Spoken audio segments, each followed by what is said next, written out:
So Ukrainian forces are saying that they're making headway 2 weeks into their long-awaited counteroffensive as Russian forces send missiles into Kyiv today. Ukraine has retaken an 8th village from Russia's grip, however, and the deputy defense minister there saying we are moving forward gradually and adding that they're gnawing away every meter of land from the enemy. Russia's defense minister is now claiming Ukraine's armed forces plan to strike territory in the Russian Federation, including the disputed territory of Crimea. ABC News is also getting an exclusive look inside Ukraine's leading trauma hospital now, where a team of 100 surgeons has treated more than 2,000 trauma cases. ABC News chief foreign correspondent Ian Pannell joining us now. So, Ian, tell us about what you learned, just taking us through this exclusive look inside of this trauma facility. I mean, I think it kind of tells you in some senses all you need to know about the state of this war. It's incredibly brutal and vicious, and it's become ever more so. The Deputy Defense Minister gave a briefing in the last 24 hours where she described on one battlefront alone 277,000 artillery shells and other kinds of ordnance being fired at the Ukrainian positions. That's over 40,000 shells every single day, and what we saw was the result of that. Many are killed. A few manage to live and fight another day, but many of them end up in this facility. It is absolutely packed with many servicemen. We didn't see any servicewomen, although we know that they are definitely out there.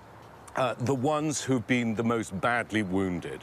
You talked about that 2,000 number. That's 2,000 trauma surgeries performed in the last in the last 12 months. But that is that is more than the previous 6 years combined. And of those, almost half of them are amputations. And this is what we saw time and again on the wards. These young men who've lost arms, many have lost both legs, really in the worst possible condition. They're getting great medical care there. But these surgeons are working tirelessly around the clock to try and save lives. You talked about this team. They have 100 doctors on duty overnight, constantly performing surgeries 24/7. And what the director of the hospital told me is since this counter-offensive started 2 weeks ago, they've seen a 20% surge in the number of people being admitted. That's just amazing, the access that you got. A couple of questions. Are these doctors, are they all local doctors, or are they bringing in doctors from other parts of the country, other countries?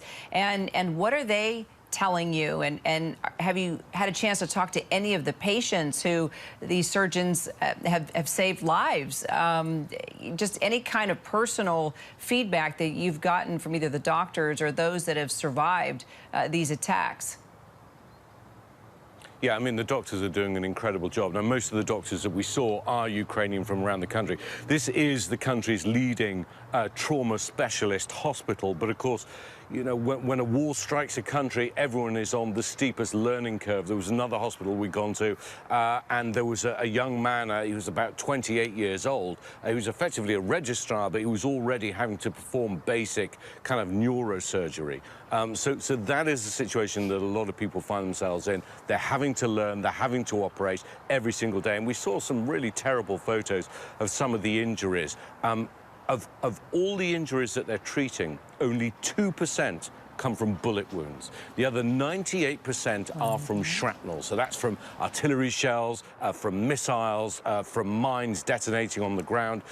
We saw one operation taking place, a young man, 30 years old, who'd lost his legs.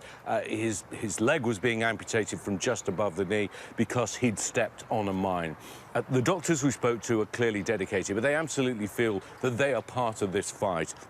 In some senses, the soldiers' battle ends out there on the front line. It's then that the doctors take over, and they're the ones really on the medical front line trying to save lives. They're totally dedicated to what they're doing, but of course it's deeply personal for them. These are their countrymen. In many cases, they know people who've also been injured or have been killed in this war. So it is deeply personal. We spoke to a number of the patients there, including one young American man, Jacob, from Alaska, Nebraska, who'd received shrapnel wound just 2 days ago, and he talked about the incredible level of medical care there.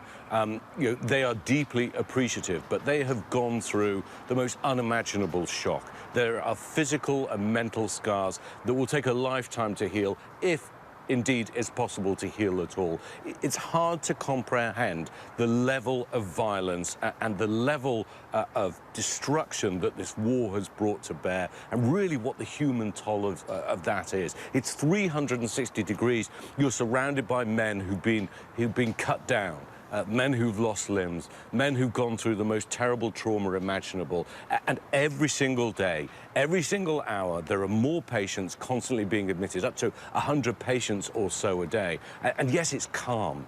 Everyone knows what they're doing. Everyone believes in the cause. Everyone knows that they're playing a vital role, because if they weren't there, these soldiers with these terrible injuries would just simply die. So they have a job to do. We saw this fleet of ambulances going out, 40 ambulances every single day, taking patients on, as yet more patients come in.